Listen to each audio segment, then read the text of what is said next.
नमस्कार, मी रुपाली भोसले, म्हणजेच तुमच्या सगळ्यांची लाडकी संजना। तुम्ही मला ओळखता, मीही तुम्हाला ओळखते आणि मला असं वाटतं की आपल्या नेत्याला सुद्धा आपण ओळखतो। 20 तारखेला वोटिंग आहे। मी माझा अधिकार आणि माझं कर्तव्य नक्कीच बजावणार आहे। तुम्ही सुद्धा प्लीज घरातून बाहेर पडा। सुट्ट्या आहेत, सुट्ट्या काढा आणि वोटिंग करा। योग्य व्यक्तीला निवडून आणणं हा आपला अधिकार आणि आपलं कर्तव्य सुद्धा आहे। पण हे सांगण्यामागचा उद्देश किंवा हेतू हाच आहे की आपण फक्त एवढंच म्हणतो की अरे हे झालं पाहिजे, ते झालं पाहिजे आणि हे केलं पाहिजे, पण हे तेव्हाच घडेल ना जेव्हा आपण योग्य व्यक्तीला त्या जागी आपण बसवू शकू, तेव्हाच ह्या सगळ्या गोष्टी घडतील।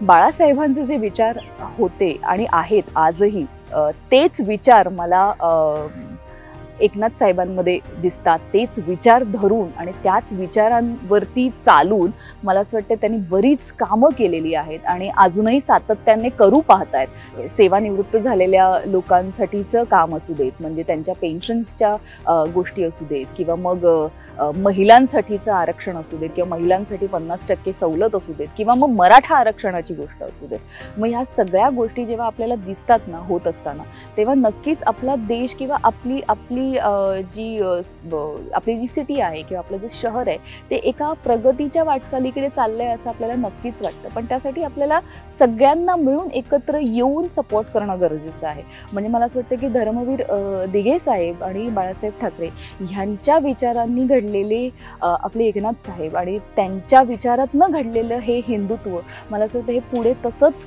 जायला हवं आणि पुढे ह्यांचा झेंडा फडकायला हवा। आणि बरं, आता तुम्ही हेही म्हणाल की इलेक्शन आले की सगळेच नेते दिसतात आपल्याला, पण नाही। म्हणजे साहेबांबद्दल मी नक्कीच हे म्हणायला आवडेल मला, जो जनतेचा नेता असतो ना, जो जनतेला असा जवळचा वाटतो, किंवा कोणताही माणूस, मग तो कोणी असू देत, मग ते सेलिब्रिटीज असू देत, नॉन सेलिब्रिटीज असू देत, कोणी असू देत, ते त्यांच्यापर्यंत सहज पोहोचू शकतात। ते खरंच जनतेचे सेवक म्हणून काम करतात। मला माझा हा जो काही देश आहे, मी ज्या शहरात राहते, मुंबईत राहते, माझा जन्म मुंबईचा, माझी कर्मभूमी मुंबई आहे।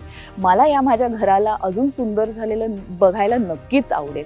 माझ्या पुढच्या जनरेशनने एक व्यवस्थित, एक छान, सेफ, सुंदर शहरात कशाला जायचं बाहेर, म्हणजे त्यांनी येऊ दे की फिरायला आणि त्यांनी म्हणू दे की बघा काय सुंदर आहे, काय सिक्युरिटी आहे, काय साफसफाई आहे, काय ब्रिजेस आहेत, काय रस्ते आहेत, काय इन्फ्रास्ट्रक्चर आहे, हे त्यांनी म्हणू देत की आपण जाऊन कौतुक करतो त्यांच्या देशाचं। मग त्यांनी आपल्या देशात येऊ दे आणि ते सगळं करण्यासाठी हे सगळे दिवस रात्र अहोरात्र मेहनत करतात आणि त्यांना सपोर्ट करण्याचं काम नक्कीच आपलं आहे। 20 तारखेला वोटिंग आहे।